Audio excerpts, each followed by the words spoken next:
We're looking at question 3. So it says, oh, that's question D. It says, you are a journalist writing an article about the job of a ski lift attendant, lifty, as part of a series on interesting seasonal jobs for young people.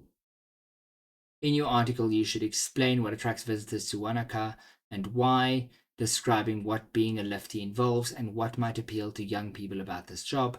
Suggest what someone might find challenging about working as a lifty, and useful advice for any young person considering applying for any job at this resort. Write the words of the article. Base your article on what you have written in text C, but be careful to use your own words. Address each of the 3 bullet points. Okay, so what I would like you to do is I'm going to give you a moment to just read through text C quickly on page 4, and then I'm going to read it with you, but I want you to have an idea of what's in text C before I read it to you. So we look at this question. Tony has been traveling the world doing seasonal work for the past year and has just started a new job working as a lifty ski lift attendant for the first time near Wanaka, New Zealand.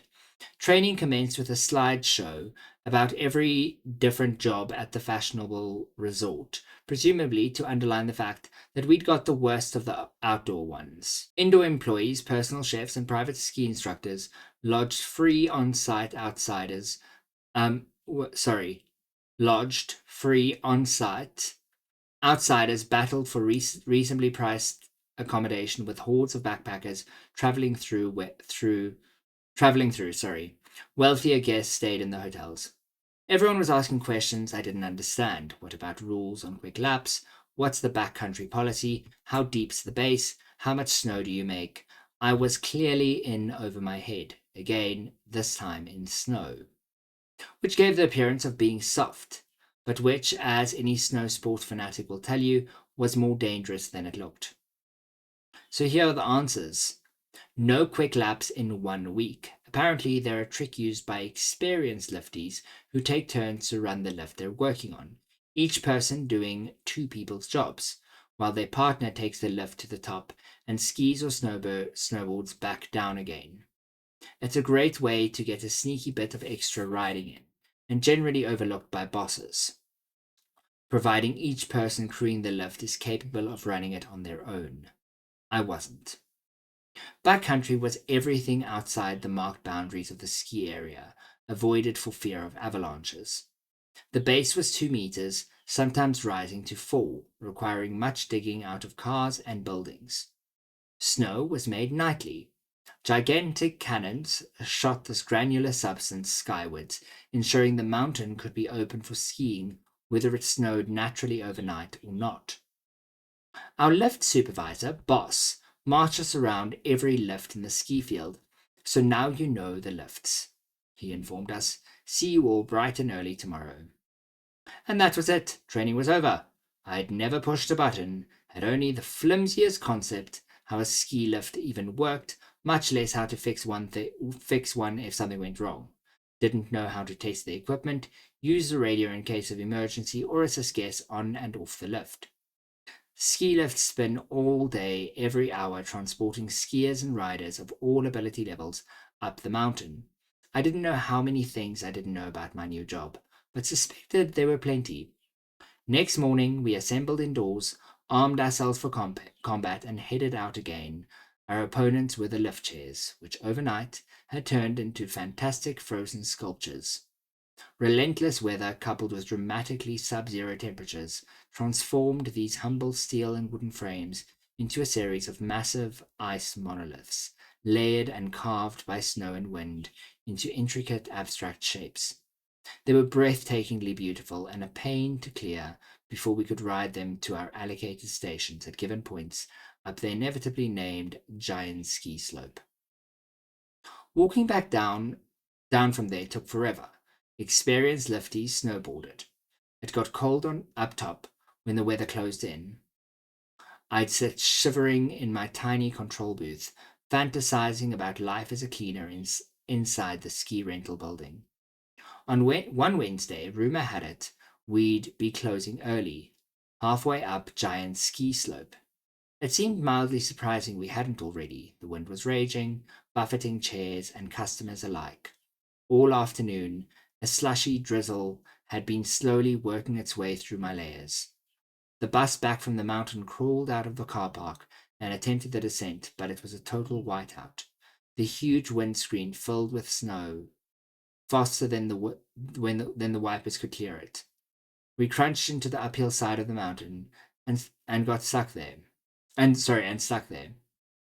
Gusts of wind revealing and concealing the narrow road ahead confirmed that drafts of snow had blocked it completely.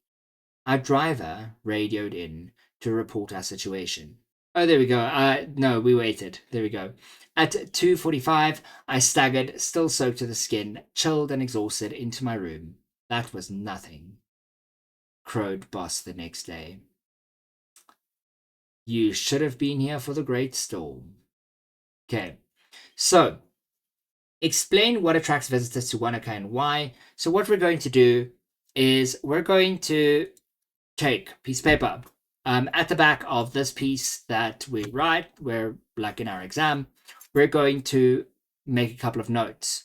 We're going to explain what attracts visitors to Wanaka and why.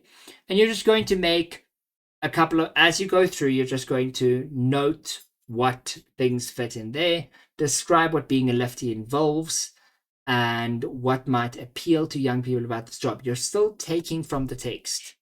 You're not adding that much of your own stuff, but you are not, this is like a combination of a summary and the writer's effect, where you are understanding how to phrase things in a different way to still achieve the same effect. Writers, you write in a specific way to achieve a specific purpose, right?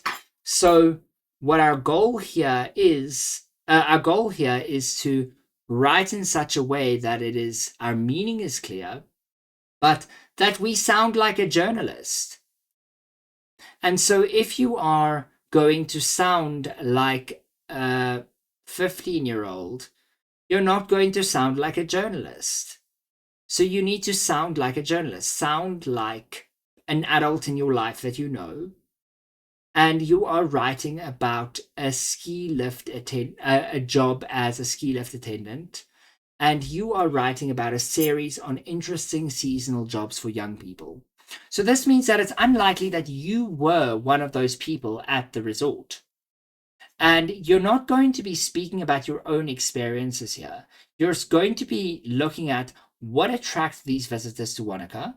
Why are they attracted? Okay. You're also going, so that's going to be like section 1 of your thing. Section 2, you're not going to like label the sections, obviously. You're just writing like an essay type of thing. You're going to look at what is involved in being a lifty and what might appeal to young people about this job. And then lastly, you are going to look at some challenges that might be faced. And you might scatter this throughout, but I think it is good, especially when you're starting out with this, to keep things together. Some important things: do not take anything directly from the text. There is some useful advice scattered throughout, but this is, the first part is from the text. Sorry, let me just show you quick. The first part you can find in the text. The second part is kind of, you add your own thoughts. There are some thoughts here, but you're depending on your own thoughts. Describe what being a lefty involves. That's directly in the text, but you're not going to quote it directly. You're going to just explain it. And then you're going to do your own thinking here. What might appeal to young people about this job? So here you're thinking deeper, looking deeper at what was said. Look at this young person who wrote about their experience. What were the things that excited them? What were the things that attracted them to this job? Okay? What was appealing to them about this job? The excitement, the way that they spoke about this battle with the snow. They were excited about it. The challenges. This is like really teenagers like challenges. Okay, I think everyone should like a challenge, but and then what someone might find challenging as working as a find challenging about working as a lefty, that's in the text. But then the useful advice for young people considering applying for any job at this resort, this is kind of you taking the text and providing a bit of a conclusion and connecting it to your own thoughts. Do you see how it's not just from the text? And it's not just from yourself. It's a combination of both. Does that make sense? Okay. What I would like you guys to do is I would like you for our lesson tomorrow to go through and do the planning, only the planning for this article, for this article you're going to write as a journalist. Okay?